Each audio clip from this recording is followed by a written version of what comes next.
বলার কোনো কিছু না। রাজীব ভাইয়ের সম্বন্ধে আসলে এক কথা শেষ করার মতো তো না। অনেক হিট ছবি দিয়ে আসছে, বড় ভাই খুব ভালো নির্মাণ করে।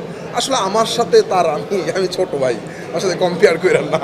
রাতের মধ্যে কি আর ঘন্টা খানেকের মধ্যে পেয়ে যাবো, এবং 2-3 জনকে আজকে রাতের মধ্যে অ্যারেস্ট করা হবে। তারা বললো যে হ্যাঁ এরকম হয়, অনেকে আবেগের বশে করে ফেলে, অনেকে আবার করে।